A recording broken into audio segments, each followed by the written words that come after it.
Cette capsule vous est présentée par la boutique Maixou pour vos peluches et articles décoratifs geeks. Ici Sarah de Ciné Techno et voici ma critique de Bill and Ted Face the Music qui prend l'affiche le 28 août.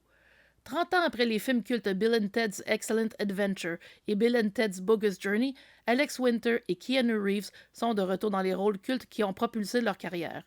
On y retrouve également les acteurs qui personnifiaient la mort, le père de Ted, et Missy, la belle-mère de Bill, puis de Ted. Bill and Ted Face the Music se déroule 25 ans après les événements de Bogus Journey. La vie de Bill et Ted est à la dérive. Voisins dans la vie adulte, leur mariage à leur princesse médiévale est menacé à la suite d'une hilarante scène de thérapie de couple. Et leurs enfants, qui s'avèrent être des filles, sont maintenant de jeunes adultes plus délurés que leur père. Rien ne va plus non plus pour Wild Stallions et la musique si rassemblante n'est plus qu'un lointain souvenir. Toutefois, la veuve de Rufus rappelle à elle Bill et Ted au 27e siècle et exige d'eux qu'ils créent la chanson qui réussira à contrer le démantèlement imminent de la réalité.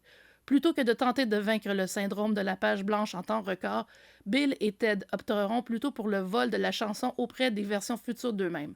Leurs filles Thea et Billy seront aussi de la partie. Bill and Ted Face the Music est un film auquel personne ne croyait il y a quelques années à peine. Et pourtant, Winter et Reeves sont toujours là et leurs personnages, malgré leur âge, demeurent encore de grands ados. L'histoire est amusante et on retrouve de bons gags bien pensés, ainsi que certaines références qui plairont aux fans. Les co-créateurs de la série, Chris Matheson et Ed Solomon, signent une fois de plus le scénario du film. On remarquera un petit clin d'œil au regretté George Carlin, qui fait une apparition post-mortem, puisque le personnage de la fille de Rufus s'appelle Kelly, tout comme la véritable fille de George Carlin. Fait à noter, les effets visuels ont été créés par le studio Melz à Montréal. Il est toujours difficile de tenter de retourner dans une série culte, d'autant plus que les troisièmes films de série sont bien souvent décevants.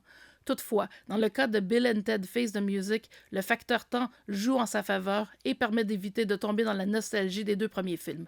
Par ailleurs, même s'il fait référence à Bill and Ted's Excellent Adventure et à Bogus Journey, il n'est pas nécessaire de les voir au préalable pour apprécier Bill and Ted Face the Music. Avec la pandémie, on pouvait craindre pour la sortie du film, mais il est enfin sur nos écrans et offrira un bon 90 minutes de divertissement pour se changer les idées en cette époque.